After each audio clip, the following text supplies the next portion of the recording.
You know, I mentioned last night that there seem to be signs of some kind of shift. As my friend Sasha knows, primitivism is sweeping the planet. But, you know, seriously, I mentioned that, for example, the wonderful event on Wednesday night, I don't know if any of you here were down at the theater festival, the third annual Anarchist Theater Festival. One of the three dramatic presentations was from and I apologize, I'm wholly ignorant of French, so I won't even attempt to pronounce its real name, but in English, the Committee for the End of the World, which is a very inventive, funny thing. It was helped with the translation, of course, which ended with a very explicitly anti-civilization message, a conclusion. This critique comes down to this as its solution, as I understand it. And that might have been the first anti-civilization dramatic work. I don't know, maybe not. Maybe here, maybe anywhere, but that was interesting. And I was, you know, noting that right now it's the 40th anniversary of the French May, the big upheaval in '68. 10 million people ended up on strike, big occupations movement and everything. And I've been on the road, there's been a lot written about that, commemorating that. What was that about? Actually, the only piece I can remember reading, because I have it here, in the New York Times, a piece called 40 Years Later, A Would-Be Revolution in Paris is Still a Puzzle. And I thought it was interesting in terms of the so-called primitivist point of view, that this commentary mentions twice the anti-industrial character of that. And I thought, gee, I don't remember anyone saying that at the time or since. But as we know, history is written from the need and the consciousness of the present. So, and of course, sometimes you end up putting things in that record that are more to do with the present. But anyway, it's just kind of another little sign of that is kind of coming around to more and more people, I think, in some form or another. And today, in Le Devoir, Bernard showed me this, a review. I guess this is the standard sort of paper of record here, the mainstream newspaper. French paper of record. I wouldn't say mainstream, but it's a big paper. A review of a brand new book, which we looked at this morning. Nature Will Save Us: Prehistoric Responses to Today's Problems. That's kind of, you don't see that, you see more of it is what I'm getting at. And I guess it was a surprise that this would be in this magazine, this newspaper. Not a giant review, but there it is. The thing is, what is presenting itself, of course, largely because of the force of the crisis that we're facing in so many different ways, on so many levels, more starkly all the time. For example, I was reading a review, I think when I was flying here, and the book that was being reviewed is not important, nor is the name of the reviewer. It wasn't much to do with, for example, the environment, but there was a throwaway line, you know, just a kind of a stray reference to, quote, the impending eco-catastrophe, and just went on. I mean, the book didn't even have much to do with that theme whatsoever, but, you know, I thought, gee, he or she doesn't even explain that, doesn't even need to. I mean, everybody knows that somehow. I don't know what exactly that means, you know, there's more to it, obviously, but just to mention it casually, I mean, that's a fact of life.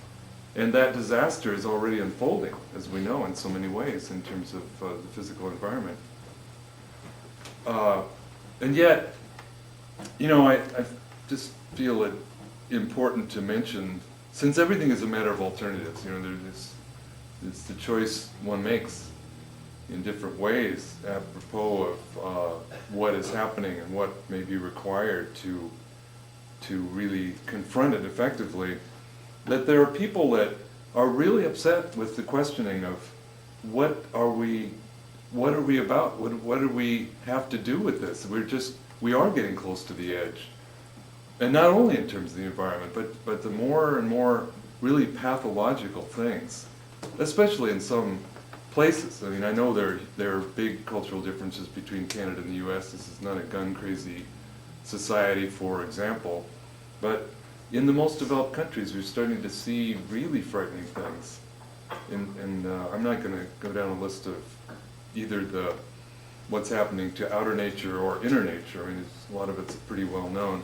In fact, I might read a short piece of daily life stuff. It's a brief thing, I might finish up with that. But on the other hand, there are people that seem to be quite hostile to raising questions, which in a lot of ways come from the fact that the stuff we've come up with so far just hasn't worked. It just flat out hasn't worked.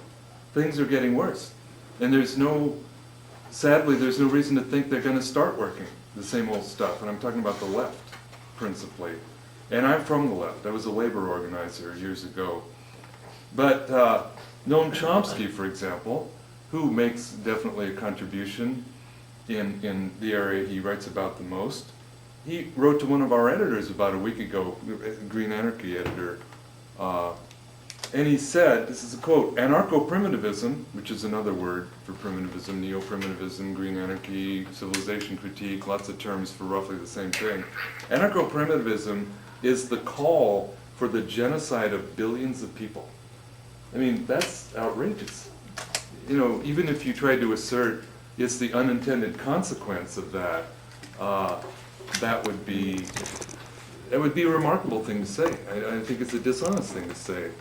Because, in fact, I would argue that if you want to just keep on going and not question anything and imagine it's not going to be a disaster, then maybe you are the one who doesn't care about the possibly very looming prospect of the deaths of so many people. For example, I mean, I've struck with this all the time. I was in Sao Paulo for 2 weeks in February, and I was in Turkey in March, and you look at these great big tower blocks, these apartment blocks, where people don't even have a tiny garden. If the system crashes, or fails, or collapses, well, there are going to be a lot of people that are going to be dead inside a week, probably. What about that? What is the nature of cities, for example? I mean, there's all these questions. And in terms of that, I think it's important, we're talking about root causes and primary institutions that are driving this thing toward disaster. In other words, what does make it go in that direction seemingly without interruption? And what about cities? For example, Derek Jensen points out that one of the reasons that civilization is chronic war, and that's an unmistakable datum, it's just true, you know, whereas organized warfare didn't exist before civilization, or before domestication more precisely. He says that the reason is because cities are artificial, they rely, as everybody knows, from inputs from the outside, trade, more commonly called, and you've got to guarantee that input. You've got to guarantee that, or people will starve. And that means you have to have armies. And war, the war begins, you know. And that hasn't changed, not so much cities, but, you know, the US and Iraq got to guarantee that nobody gets any wise ideas about the flow of oil to the USA. And that's, you know, as we know, I think a chief reason for the attack and invasion and occupation of Iraq. But, you know, we have people, and, you know, people who like to make threats even, embracing explicitly progress and mass society. I'm rather amazed by that. But at least they're honest. You know, because usually